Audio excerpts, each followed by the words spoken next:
Hey, welcome. Thank you so much for tuning in. I'm going to do something a little bit different today rather than my normal Q&A where I take 3 questions related to creativity and making better video content. I'm talking about something that has been on my mind lately and has a little bit of a backstory to it.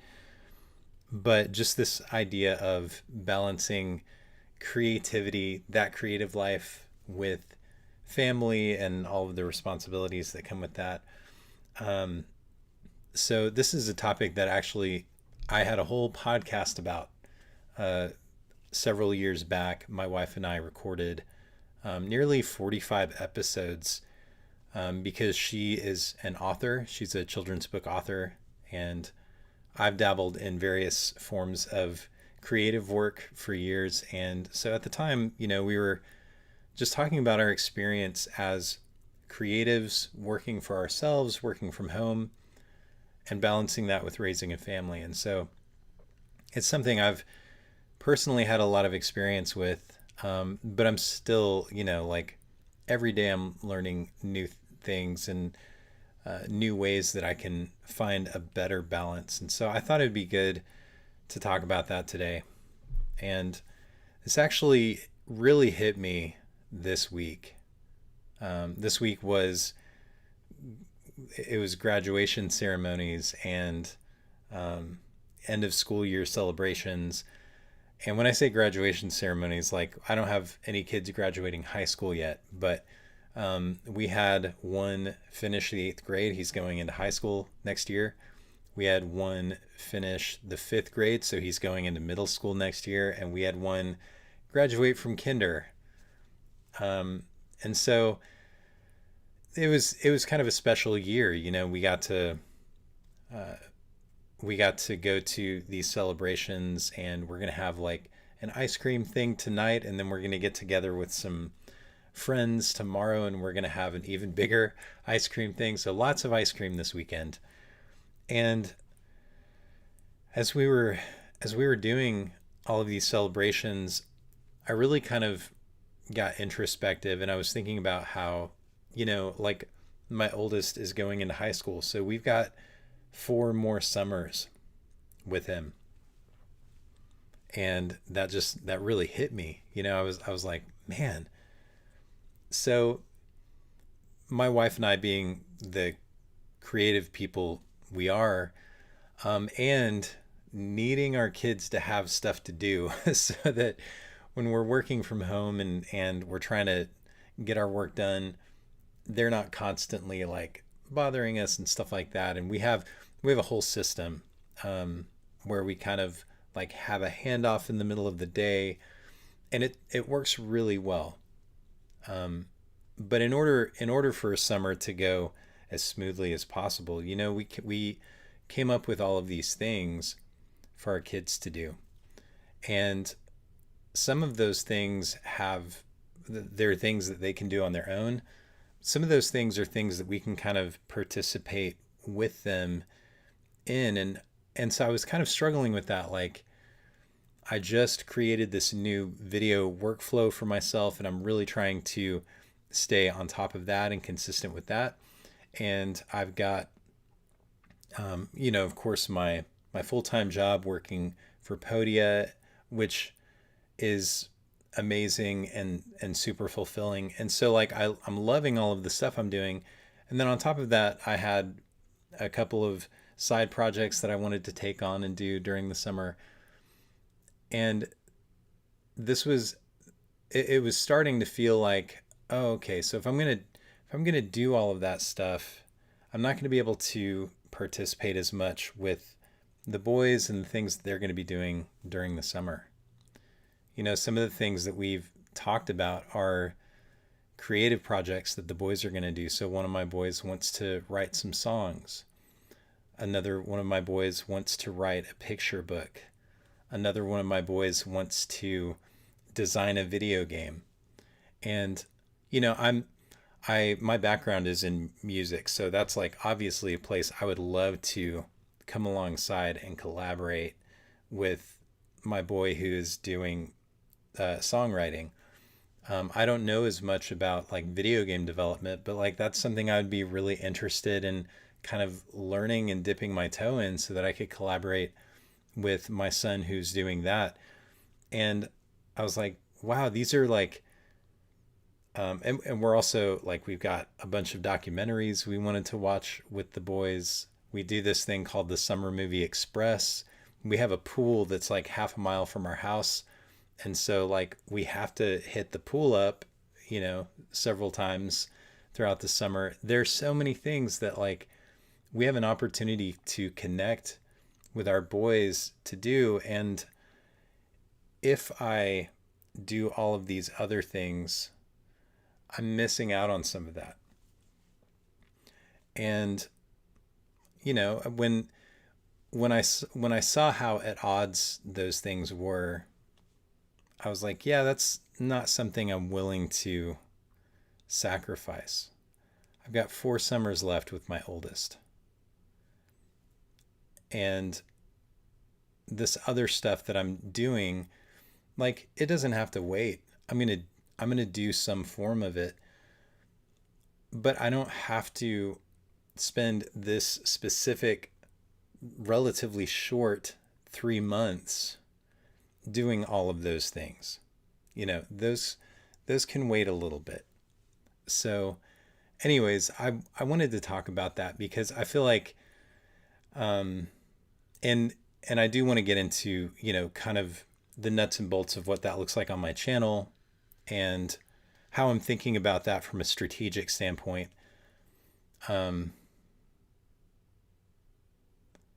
in the past, anytime I've had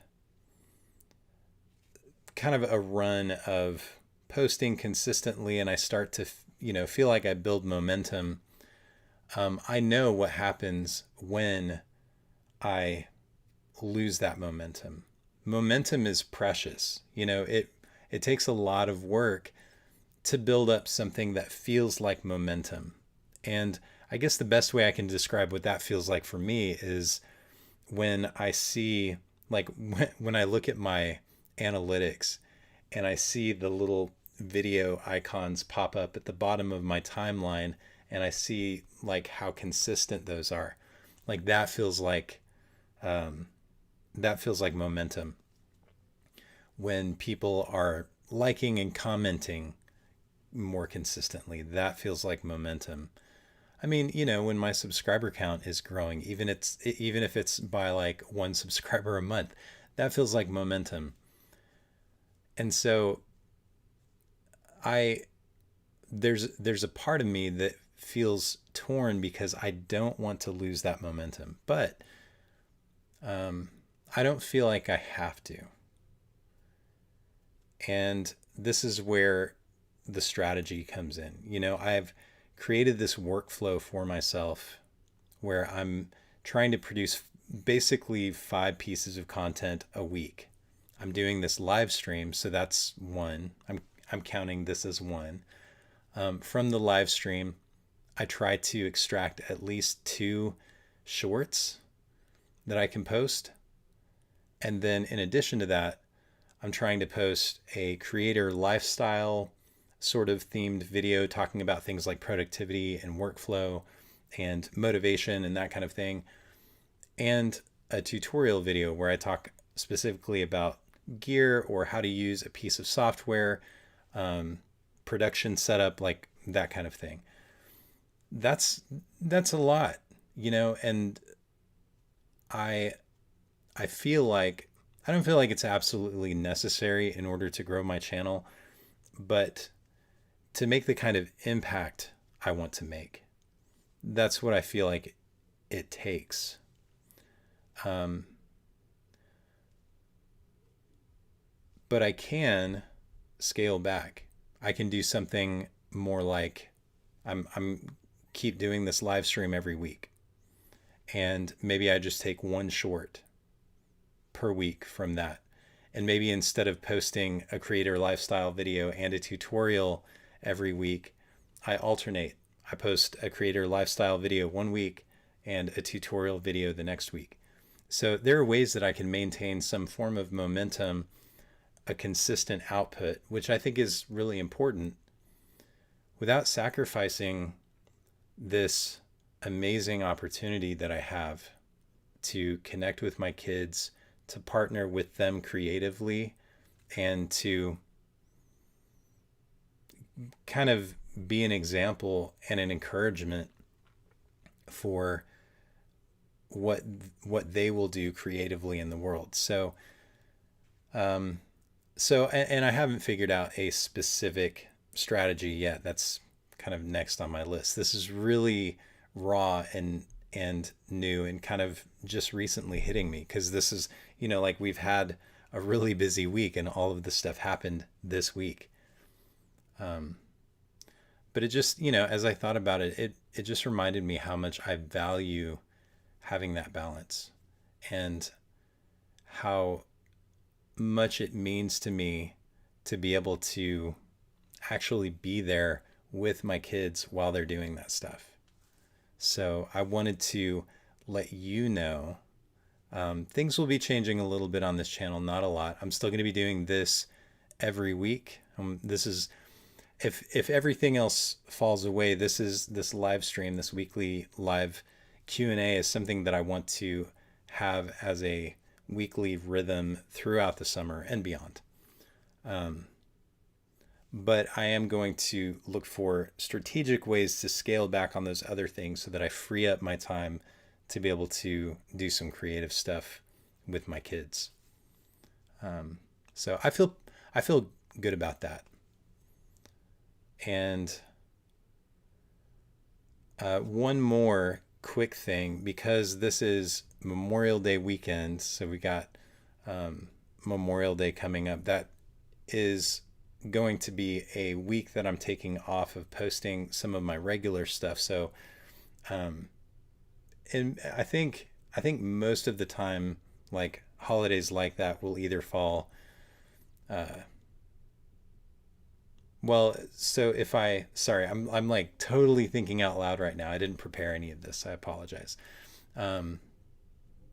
So like I said, I think the one consistent thing I'm going to always do is this live stream.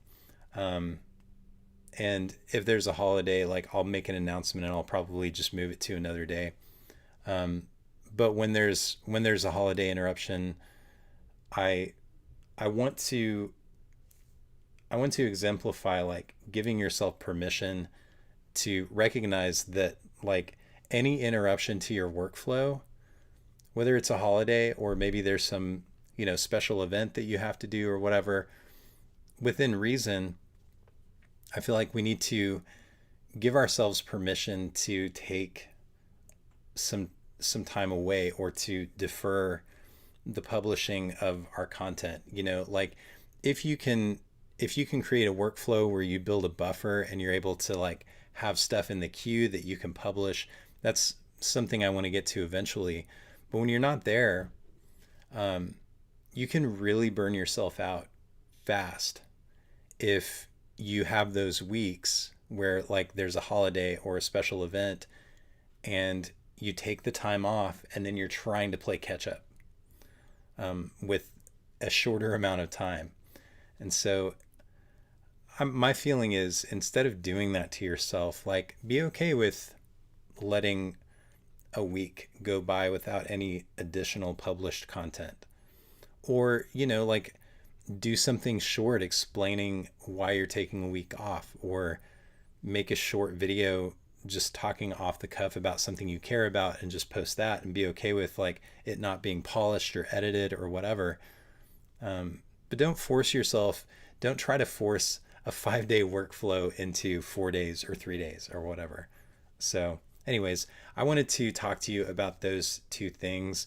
I know this was super quick, but it's what I'm dealing with this week. And I felt like there was something else I wanted to add to that. Well, okay, I'll say this last thing. So one of the things we used to talk about a lot on the podcast when we were talking about balancing creativity and family life is that oftentimes pursuing your passion and like pursuing your creative calling, or whatever that looks like, or however you describe that, is seen as like, well, you can't have that and spend adequate time with your family. Like you can't,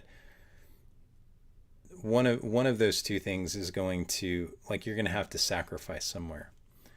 Um, and I agree to a certain extent that there is a level of sacrifice, like, but I think of it more in terms of seasonality. Like when you have a family, especially like, well, just I think this is true for any family. Like things run in seasons. Relationships tend to run in seasons. Pursuing your creative passion and like the amount of focus and work you put into doing that kind of comes in seasons. There's a natural ebb and flow to it. And I think if you can find places where those things kind of sync up, that can work well. But what I learned is that the time that I spend with my family and being connected to the people who I care about the most fuels my creativity in a way that when I'm disconnected um, and I'm not spending enough time with my family, like that really messes with me. But when I'm able to explore my creative passions and express my creativity and do those things uh, creatively that I care about, I am a, I'm a better person for my family. Like I'm less stressed out. I'm not as grumpy. I feel more fulfilled, and so I'm not like looking for something from them that I should be getting from that. So I feel like they're not at odds. They really are things that, like, your creativity is a benefit to your family, and the time that you spend with your family and the connection that you have with them is a benefit to your creativity.